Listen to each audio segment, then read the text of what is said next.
Olá, seja bem-vindo, bem-vinda à nossa segunda unidade do módulo de Nutrição Clínica e Funcional. E nessa segunda unidade a gente vai aprofundar um pouquinho mais as discussões sobre a obesidade, sobre o sobrepeso, que a gente já viu na unidade anterior, e começar a falar especificamente sobre o tratamento nutricional, tanto do ponto de vista geral quanto do ponto de vista funcional. Então, retomando a nossa discussão anterior, o que nós temos? Quando a gente pensa em emagrecimento, a gente precisa obrigatoriamente levar a um balanço energético negativo. Então, a gente precisa fazer com que o indivíduo consuma menos calorias, menos energia e gaste mais. Esse gasto vai vir através, obviamente, do funcionamento do organismo, que é a nossa taxa metabólica, mas também do efeito da atividade física, do exercício físico, que vai ser um grande aliado. Mas o nosso foco é que a gente fale, então, no consumo, porque a gente vai discutir a parte da terapia, do tratamento nutricional. Para que a gente possa falar sobre isso, a gente precisa aprofundar um pouquinho mais nas questões do controle da fome e da saciedade. Então, a gente sabe que esse controle, ele ocorre lá no hipotálamo. Então, a gente tem alguns núcleos específicos, como o núcleo do trato solitário, a gente tem ali algumas regiões, o núcleo arqueado do hipotálamo, também vão ter essa sua ação e essa sua responsabilidade no controle da fome e da saciedade. Então, a gente tem a divisão em dois grandes grupos de neurônios. A gente tem um grupo de neurônios que foi denominado de neurônios anorexígenos, ou seja, que dão a sensação de saciedade, que diminuem a ingestão alimentar. Dentro desse grupo de neurônios anorexígenos, a gente tem dois peptídeos, duas substâncias importantes, que são a PONC, que é a proopiomelanocortina, e a CART, que é o transcrito regulado por anfetamina e cocaína. Então, sim, eles descobriram essas regiões e essas substâncias estudando o efeito dessas drogas lícitas e ilícitas no controle da fome, na saciedade. Por outro lado, a gente tem outro grupo de neurônios que foram denominados de neurônios orexígenos, que dão fome, que aumentam a ingestão alimentar. Esse grupo de neurônios orexígenos libera principalmente o NPY, então neuropeptídeo Y, e a proteína relacionada ao AGALT, que é esse AGRP. Então, a gente tem dois grandes grupos de neurônios, orexígenos que dão fome e anorexígenos que dão saciedade. Esses neurônios, eles são controlados por fatores periféricos. Então, a gente precisa mandar para o sistema nervoso central a informação de como está o nosso estoque de energia. Porque lembra, a função do organismo é sobreviver e para sobreviver ele precisa de energia. Então ele tem essa função de estocar toda a energia que sobra. Até por isso que é, para a maioria das pessoas, mais fácil engordar do que emagrecer. Porque enquanto a gente está engordando, nós estamos estocando a energia que depois pode ser utilizada numa situação de emergência. Quando a gente vai para o processo de emagrecimento, a gente está fazendo ao contrário. A gente está usando desses nossos estoques. E para o organismo, isso desperta uma sensação de alerta. Está acabando meu estoque, e se eu precisar? Então, a gente vai sempre tendo as informações vindas da periferia. Então, a gente tem alguns hormônios importantes que fazem essa sinalização.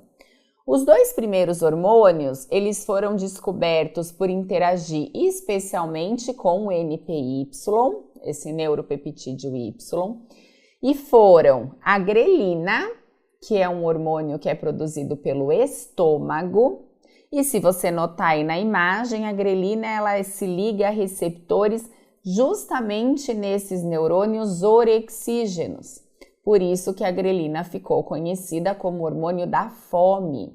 Ela não só aumenta a ingestão alimentar, como também sinaliza para a redução do gasto energético, o que é teoricamente ruim quando a gente está tratando a obesidade. Por outro lado, descobriu-se a leptina, que é um hormônio produzido pelo tecido adiposo branco. Lembram aqueles adipócitos brancos? Ele também consegue liberar um hormônio que é a leptina. A leptina tem seus receptores naquele grupo de neurônios anorexígenos, que liberam aí PONC e CART e que, portanto, se opõem à ação do NPY. Então, notem que a leptina estimula os neurônios que são anorexígenos, que diminuem a ingestão alimentar, e inibe os neurônios que são orexígenos, ó lá, que estavam liberando o NPY. Então, por isso, a leptina faz o contrário da grelina. A leptina, ela diminui a ingestão alimentar e aumenta o gasto calórico. Por isso, ela ficou conhecida como hormônio da saciedade.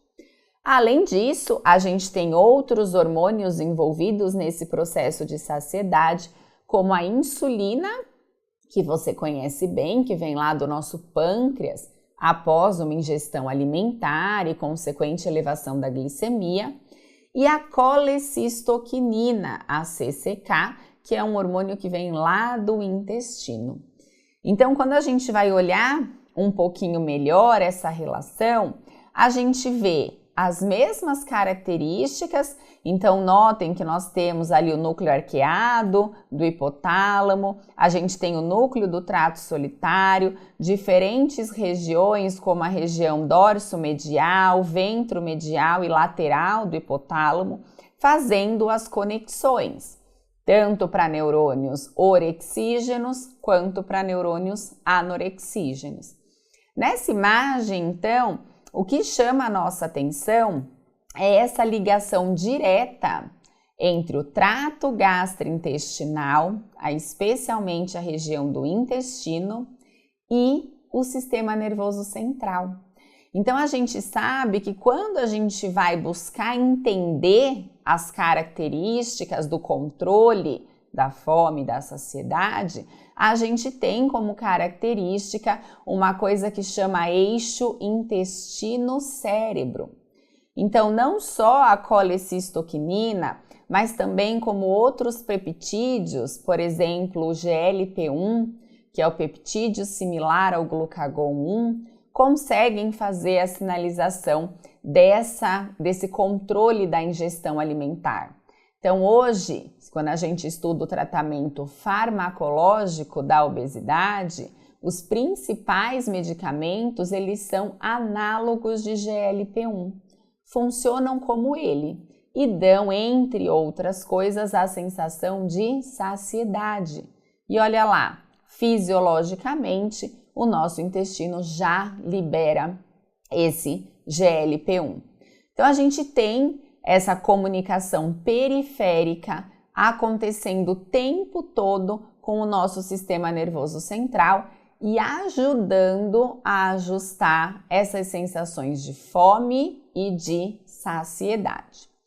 Baseado nisso, a gente consegue entender alguns cuidados que a gente precisa ter na prescrição da dieta. Então, nós falamos na nossa unidade anterior que a gente precisa induzir uma restrição calórica. E é claro que a gente precisa, isso continua sendo uma verdade. Se eu quero gerar déficit, se eu quero gerar um balanço energético negativo, eu preciso restringir a ingestão alimentar, a ingestão calórica. Porém, um cuidado que a gente precisa ter. Quando a gente fala em emagrecimento, a gente está falando na redução de gordura e não na simples redução de peso total. Então, qual que é uma preocupação comum? quando a gente tem a perda de peso, essa perda de peso não vem só da perda de massa gorda, que está nesse gráfico aí em pretinho.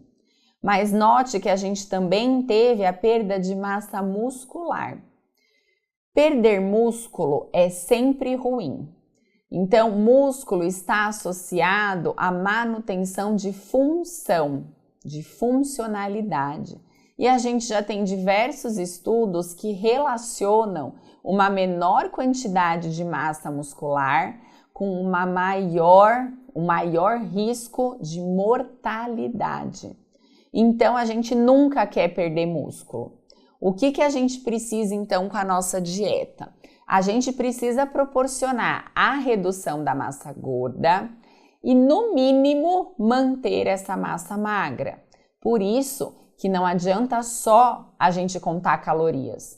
A gente precisa saber que tipo de nutriente a gente está ingerindo.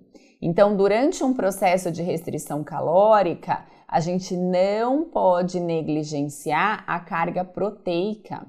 Essa carga de proteínas, ela precisa estar adequada para que a gente possa, no mínimo, manter essa massa muscular. Uma outra preocupação que a gente tem é o reganho de peso. Então, hoje, quando a gente olha os principais estudos sobre emagrecimento, sobre tratamento da obesidade, a gente sabe que não é mais tão difícil emagrecer alguém, né? Se a pessoa parar de comer, ela emagrece. Só que qual que é a grande questão hoje? Como que eu mantenho esse indivíduo magro? Então, o processo é crônico. Não adianta eu ter um emagrecimento rápido sem ser sustentável. Então, o que a gente sabe é que até 2/3 das pessoas que emagrecem ganham mais peso do que foi perdido. Então, por exemplo, a pessoa perdeu 10 quilos, ela ganha 12, 14. E por que isso acontece? Lembra que nós falamos que o objetivo do nosso organismo é sobreviver. Então, a gente, enquanto espécie, precisa buscar a sobrevivência. E aí, a gente vai sempre ter ali os nossos estoques para um caso de emergência. Então, imagina que o seu paciente, ele vinha comendo de forma desregulada, uma quantidade grande de comida, ou uma comida inadequada, então muito carboidrato, muita gordura, muito alimento ultraprocessado. E aí, do nada, ele resolve que precisa emagrecer. Sem a ajuda de um profissional, o que geralmente as pessoas fazem? Param de comer praticamente. Então, eu vinha comendo tudo o que eu queria e aí, de repente, eu passo a comer frango, alface e tomar água. Qual é a mensagem que a gente está dando para o organismo? Lascou, não temos mais comida, não temos mais energia. Então, o que o organismo faz? Começa a se defender. O que ele faz para se defender? Tenta preservar os estoques. Ele não sabe quando vai ter comida de novo, porque até ontem tinha. De repente, não tem mais. Então, ele começa a poupar esses estoques. E olha o que ele faz. Ele diminui aqueles fatores relacionados à saciedade, diminui o nosso gasto energético total e aumenta a sensação de fome. Então, isso, gente, é intrínseco, são ajustes do próprio organismo. Muitos profissionais acham que quando o paciente volta a ganhar peso, é culpa exclusivamente dele. Olha lá, já saiu da dieta, já não está mais fazendo o que a gente combinou. Só que não, o organismo dele está todo propenso a reter energia, a não deixar gastar. Então, é importante que toda a estratégia alimentar seja pensada para minimizar esse efeito de alerta, esse alarme, essa defesa que o organismo tende a entrar. Então, a gente pode partir desde uma restrição calórica contínua, que seria todos os dias comer menos do que o necessário, Ou a gente pode ter outras estratégias nutricionais. Então, com certeza, você já ouviu falar nos últimos tempos sobre estratégias como jejum intermitente, que seria a gente ter dentro dos 7 dias da semana, 2 dias com períodos prolongados de jejum e uma ingestão calórica bem abaixo do comum, e os outros dias uma estratégia comum. Então, ou consumindo 100% da necessidade ou próximo disso. A gente tem o tempo de alimentação restrito, que seria um jejum mínimo de 12 horas todos os dias. E aí a gente fazer a distribuição da ingestão calórica no resto da janela alimentar. Existe a dieta low carb, que é uma estratégia comumente confundida, que aí o pessoal começa, zero carbo, tirei todo o carboidrato da dieta. Não é a ideia dessa dieta. Como o próprio nome já diz, a ideia é que a gente reduza a quantidade de carboidratos na dieta, mas jamais retire eles completamente. E ainda existe uma outra estratégia que seria da dieta cetogênica, que consiste numa ingestão mínima de 60% da ingestão calórica de lipídios. Essa dieta cetogênica exclusivamente para o emagrecimento, ela é bastante controversa. Então, essa dieta, ela foi implementada por um médico lá mais ou menos na década de 1920, e ela tinha o objetivo de tratar crianças com crises epiléticas. E funcionou muito bem para estabilizar.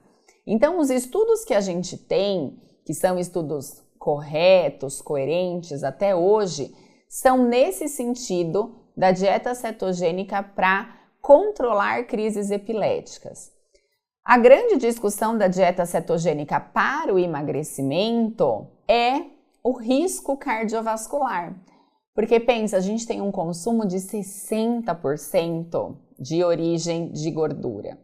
Obviamente, a gente vai priorizar os melhores tipos de gordura, como as gorduras poliinsaturadas, mas mesmo assim é muita gordura na dieta. Então, do ponto de vista de composição corporal, a gente ainda não tem estudos muito consistentes em relação à dieta cetogênica. Mas é importante a gente saber que existem possibilidades, que a dieta ela não precisa ser sempre igual, o que pode se tornar monótono para o paciente e pode diminuir a adesão dele. Então, para a gente começar essa nossa discussão sobre a prescrição da dieta, a gente tem aqui os princípios da perda de peso. Então, nenhum processo pode ser iniciado sem ter esses princípios muito claros para a gente. O primeiro é o ponto que a gente acabou de abordar. Em nenhuma dieta a gente tem a recomendação da exclusão total de um nutriente, principalmente de um macronutriente, como é o caso do carboidrato. Então a dieta ela precisa ser balanceada, ela precisa conter carboidrato, proteína, lipídio, micronutrientes como as vitaminas, os minerais e, é claro, a quantidade de ingestão adequada de água. Então tem que ser algo bem completo. A perda de peso, ela tem que ser gradual, então aproximadamente 900 gramas por semana, até 1 quilo por semana tá ok. Por que essa perda gradual? Lembra da nossa reação de alarme? Do organismo entendendo que lascou e agora ele precisa se defender? Quando a gente faz essa perda gradual, a gente dá tempo para ele ir se ajustando e, portanto, ter respostas de alarme menores. Junto com isso, ainda pensando na redução dessa reação de alarme, a gente sabe que a ingestão calórica, ela precisa ser de no mínimo 1.200 calorias por dia. Então você já deve ter ouvido falar de algumas estratégias nutricionais que não foram reconhecidas como eficientes, mas que a ingestão calórica se limitava a 500 calorias por dia. Então a gente não tem essa recomendação dentro da literatura. E um outro ponto importante é a redução dessa ingestão. Então, quanto eu vou restringir? Essa restrição não pode ser superior a 1.000 calorias. Então, colocando isso na prática, você recebe um paciente, faz um recordatório alimentar, você vê que ele está ingerindo, em média, 4.000 calorias por dia. Você não pode simplesmente reduzir de 4.000 para 1.200. Então, essa redução ela tem que ser gradual. De 4.000 para 3.000, de 3.000 para 2.000, de 2.000 para 1.500. Então, esse processo é o que diminui a reação de alarme. Essa reação de defesa que favorece o reganho de peso, o famoso efeito sanfona. Continuando os nossos princípios, então a gente tem que, para perder aproximadamente meio quilo de gordura, é necessário um gasto calórico de 3.500 calorias. E isso, de novo, mostra a importância de nós associarmos a dieta ao exercício físico. Eu consigo potencializar esse déficit calórico. Uma das coisas importantes é a gente considerar a teoria do setting point. O que essa teoria fala, então? Ela nos diz que para cada quilo perdido, é necessário que a gente se mantenha pelo menos um mês nesse mesmo peso. Então, você imagina que se o seu paciente perdeu 5 quilos, ele precisa se manter por 5 meses naquele novo peso. Isso vai informar o organismo de que a gente não está passando necessidade, não está passando uma situação terrível, de que essa é a nova realidade. Então, sempre calcular que para cada 1 quilo perdido, a gente vai precisar se manter pelo menos um mês naquele peso. E aí, o que a gente sabe é que com o passar do tempo, a gente vai reduzindo essa perda de peso. Então, é comum que no começo da dieta, do tratamento, uma pessoa emagreça mais fácil, mais quilos, e depois isso se torne mais difícil. Mas isso é esperado, porque a gente vai chegando mais próximo dos pontos mínimos dessas que a gente precisa respeitar. Então é importante que você passe isso para o seu paciente, que você tenha isso na sua consciência, para que não gere aí uma expectativa e depois uma frustração decorrente disso.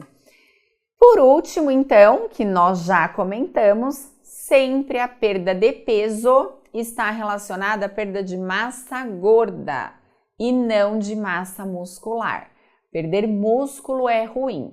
Então, a nossa meta é, no mínimo, manter, mas, claro, quando eu consigo associar com exercício físico, com estilo de vida melhor, a gente pode até aumentar essa massa muscular. Entrando, então, na nossa parte mais específica sobre a prescrição. Então, a gente tem justamente o uso da dieta, da comida, como uma estratégia de tratamento. Então, a gente sabe que sempre, quanto mais comida de verdade tiver associada a essa dieta, melhores vão ser os resultados. Só que dentro desses alimentos, existem os alimentos chamados de alimentos funcionais. Então, o que são esses alimentos funcionais? Obviamente, eles vão nos ajudar a manter as nossas necessidades energéticas, mas mais do que isso, eles vão ter uma melhora do nosso organismo, eles vão proporcionar um funcionamento melhor. Então, a gente vai ter os benefícios tanto fisiológicos quanto metabólicos a partir do consumo desses alimentos. Só que vale lembrar, esse consumo ele tem que ser regular, não é comer uma vez na vida que vai já gerar o efeito benéfico, e é importante que essa dieta se mantenha variada. Lembra, o paciente precisa aderir à dieta. Se a dieta se torna muito igual, muito monótona, todo dia a mesma coisa, a tendência é dele gerar uma desistência do processo. Então, quando a gente fala nos alimentos funcionais, a gente tem essa questão de que eles promovem condições excepcionais de saúde. Ou seja, eles não têm só nutrição, fonte de energia, eles têm outros benefícios. Eles influenciam positivamente no funcionamento orgânico, nas reações químicas. Então, eles previnem, ajudam a diminuir o risco de várias doenças. Entre elas, olha lá, a obesidade como ponto central e várias comorbidades que surgem em torno da obesidade, como diabetes tipo 2, dislipidemia, inflamações, a questão da hipertensão, doença cardiovascular. E é claro, no ponto oposto, até os casos de desnutrição, a gente tem a importância aí de utilizar os alimentos funcionais. É importante também a gente pensar que esses alimentos, eles nunca serão exclusivos. Então, só vou consumir os alimentos que são chamados de funcionais. Não, a gente precisa que a alimentação esteja adequada, contando com todos esses aspectos da dieta balanceada que nós falamos. É importantíssimo que a gente tenha a prática regular de exercício físico. Uma das coisas mais difíceis nos dias atuais é que a gente diminua os índices de estresse, que a gente tenha aí um sono adequado, então não só em horas de sono, mas na qualidade desse sono. E claro que tudo isso ajude a manter o peso. Então, nós vamos começar lembrando que, para adequada manutenção da saúde, a gente tem 4 pilares. Dieta, ou seja, uma alimentação saudável, prática regular de exercício físico, redução dos níveis de estresse e qualidade e horas de sono. Então, a gente vai ter que pensar no tratamento referente a tudo isso. Um ponto importante é que esses alimentos funcionais, eles não podem ser passados, vendidos, informados, como se eles fossem um tratamento. Então, eu vou tratar com alimento funcional, isoladamente isso não pode, como se eles garantissem a prevenção. Então, lembra, diminui o risco de. Eu não posso garantir que um sujeito não vá desenvolver diabetes ou uma cardiopatia porque ele consome alimentos funcionais. Então, ele diminui o risco, mas não é uma garantia de que não vá acontecer a doença. E principalmente que a gente não pode garantir que esses alimentos curem. Aí vocês vão falar, nossa, Bianca, mas isso é muito óbvio. Por que a gente está falando sobre isso? Porque vivemos em tempos difíceis, muitas coisas nas mídias sociais são contrárias ao que a gente sabe em termos tanto de legislação, mas principalmente de fisiologia. Então, vale sempre o alerta de como que a gente vai guiar isso. Quando a gente pensa, então, na obesidade, uma das características que a gente tem em relação a isso é justamente a questão do processo inflamatório. Então, o que acontece nesse processo inflamatório? A gente viu que lá no tecido adiposo branco, a gente tem a produção de vários mediadores inflamatórios, que foram chamadas de adipocinas pró-inflamatórias. Essas adipocinas são várias, mas nós temos principalmente o TNF-alfa, que ele está associado ao maior risco de diabetes do tipo 2, que nós vamos conversar. E a interleucina 1-beta está associada à maior agressão de sistema nervoso central. Então, eles descobriram que essa interleucina 1-beta, ela consegue ultrapassar a barreira hematoencefálica, se ligar a receptores presentes lá no hipocampo, que é a nossa região associada à memória, e a partir disso levar à lesão, a um processo degenerativo. Essa lesão, ela acontece principalmente por conta desse aumento de radicais livres, um processo, então, que a gente tem de aumento de estresse oxidativo e também do processo inflamatório nessa região. Então, quando a gente pensa nisso, a gente precisa aí de fatores que sejam antioxidantes, que previnam esses radicais livres, que previnam essas lesões de estresse oxidativo. Dentro dessas características de antioxidantes, a gente tem alguns alimentos, alguns compostos, que a gente vai conversar, que atuam ajudando nesse reparo ou sim também ajudando na prevenção desse dano tecidual. Então, um dos pontos que a gente sabe dos alimentos funcionais em relação ao tratamento da obesidade, ao emagrecimento, é esse potencial antioxidante. E é nele que a gente vai focar um pouco mais nessa nossa unidade curricular. Então, a gente tem aí alguns compostos que podem vir direto dos alimentos ou que podem vir da suplementação, que são os polifenóis ou compostos polifenóicos. Dentro desses compostos, já foi comprovado que a gente tem redução de várias alterações. Então, 42,8% de redução da resistência à insulina, que está relacionada ao diabetes tipo 2, e assim as porcentagens para diminuição de colesterol total, LDL colesterol, HDL colesterol, pressão, triglicérides, glicemia e circunferência abdominal. O único que eles não conseguiram comprovar uma relação direta foi com o peso total, ou IMC, mas a gente sabe que agora que a gente melhora o padrão de tudo isso, consequentemente, inclusive reduzindo a circunferência abdominal, a gente também tem esse processo do emagrecimento, da nossa busca por saúde sendo atingido. Então aqui a gente tem alguns compostos que são dentro desses polifenóis que podem ser suplementados e ajudar a garantir essas ações antioxidantes. Obviamente, não dá para a gente sair consumindo à torta e à direita o quanto quiser. Então, a indicação é de que esses polifenóis, eles somem aí um conjunto diário de 1 grama a ser consumido.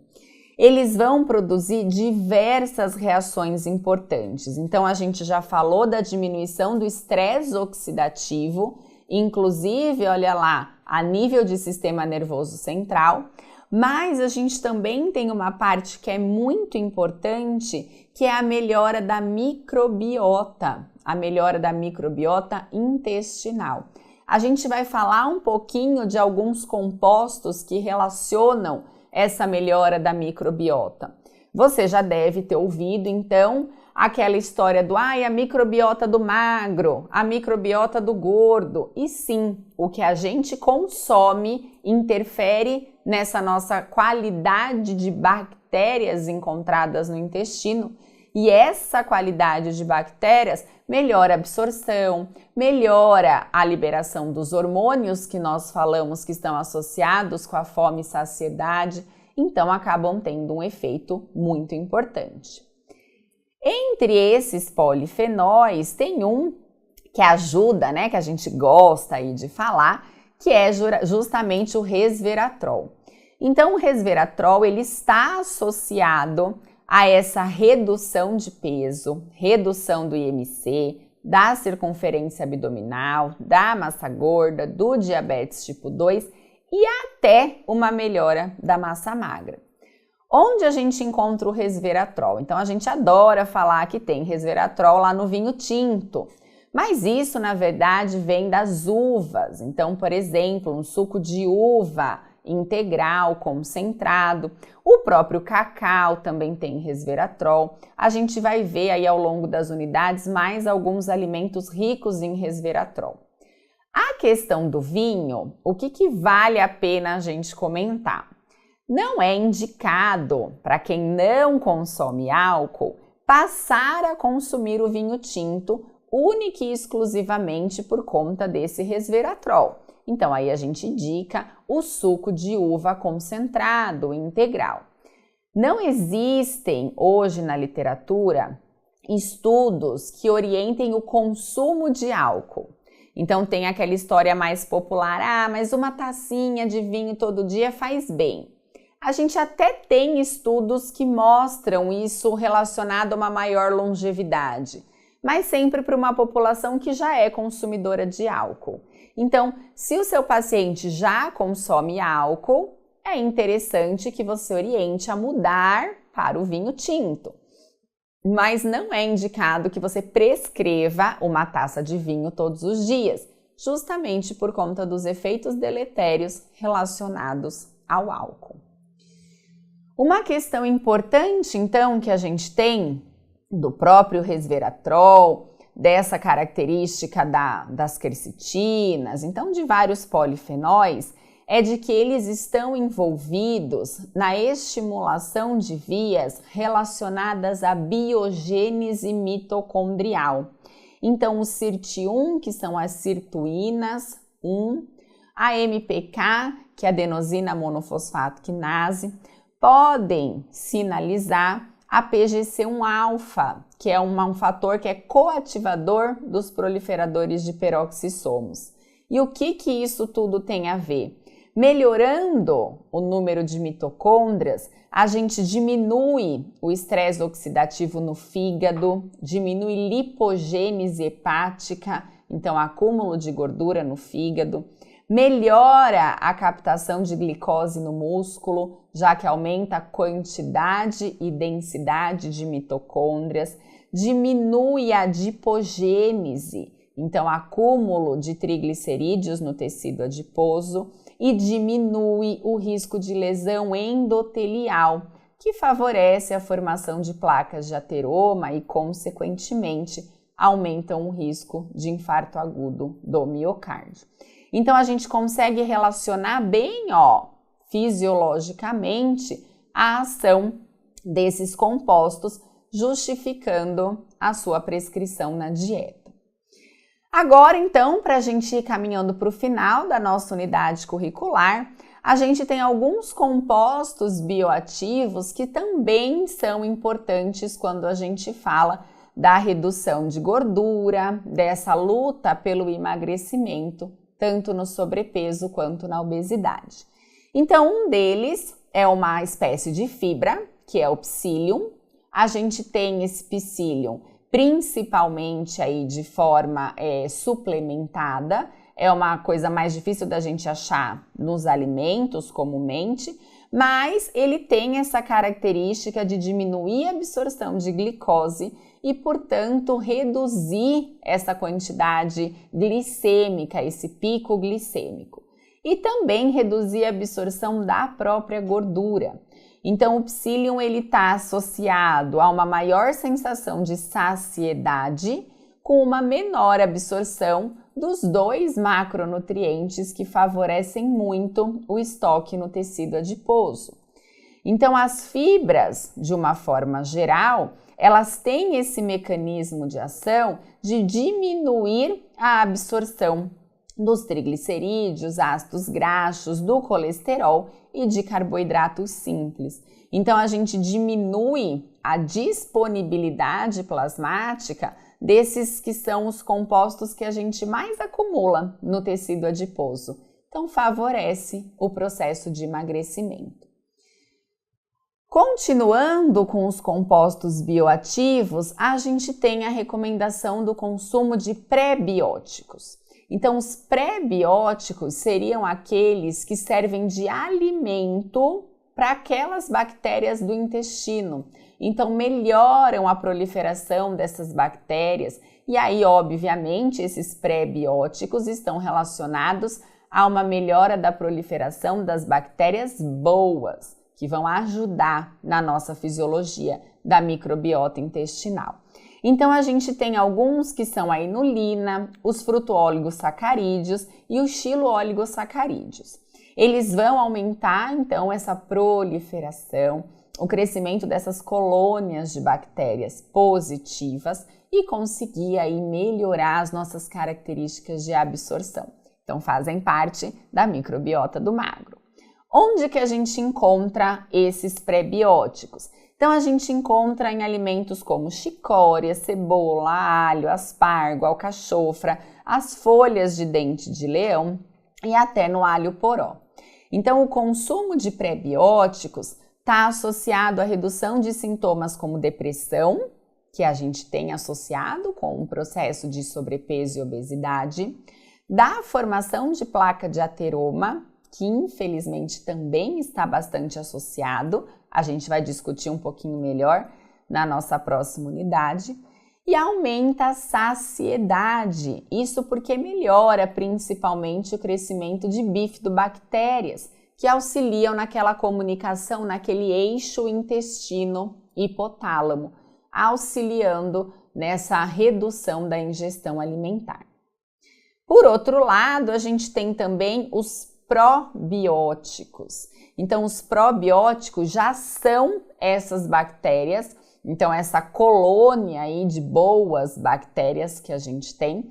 E a gente tem vários tipos de bactérias, vários tipos de colônias que podem ser consumidos. Então, entre eles, a gente tem os lactobacillus casei, os lactobacillus acidófilos e as bifidobacterium lactis, que vêm principalmente, como o próprio nome já diz, dessas bebidas derivadas do leite. Então, das bebidas, das comidas que são derivadas desse leite.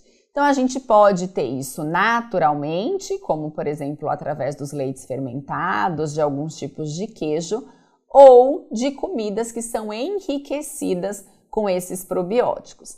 Hoje, no mercado da suplementação, a gente já tem esses probióticos oferecidos em forma de sachê, em pó, em forma de comprimido, e aí cada um deles tem uma diferente gama de bactérias, de colônias que estão ali. Quanto maior a diversidade, melhores vão ser os efeitos fisiológicos nessa melhora da microbiota. A gente tem então esses probióticos favorecendo esse equilíbrio da microbiota intestinal e favorecendo a redução do ganho de peso, a redução da circunferência da cintura, controle glicêmico. Se eu controlo a glicemia, eu controlo os picos de insulina e ainda ajudam a regular a quantidade de colesterol LDL. Diminui os fatores pró-inflamatórios. Então, nós falamos, né, o obeso ele é um inflamado crônico, de baixo grau, mais crônico, e diminui os riscos de hipertensão, ao passo que aumenta o HDL colesterol, então diminui os riscos de infarto agudo do miocárdio.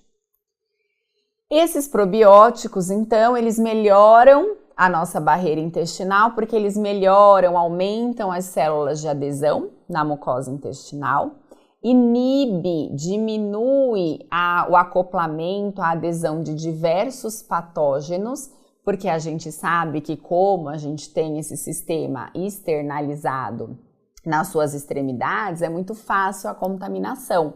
Então, as próprias mãos, dependendo de onde a gente pega o alimento, é fácil entrar patógeno. Então, é importante ter uma microbiota competente para barrar a entrada desses patógenos no nosso organismo. A gente tem essa exclusão competitiva, diminuindo os micro-organismos ruins e melhorando os bons.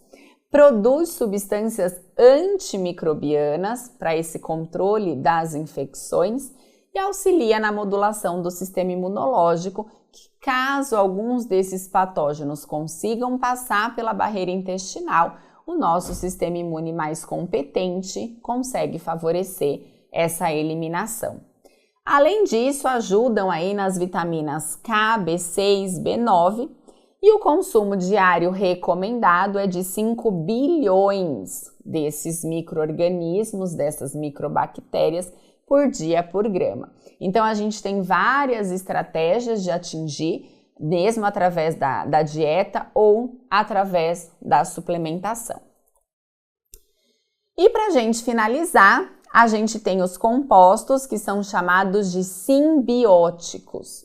São os compostos que oferecem os dois, tanto os probióticos quanto os pré-bióticos.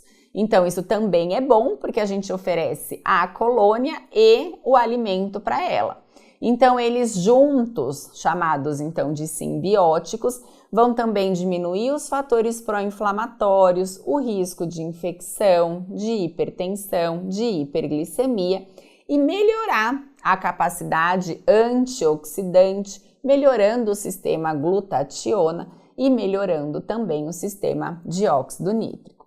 Então a gente consegue ver que a gente pode, através dos alimentos, de vários compostos diferentes, oferecer mais do que energia, mais do que calorias. A gente consegue melhorar diversos aspectos da saúde e que também vão auxiliar na redução da ingestão alimentar e no aumento do gasto calórico.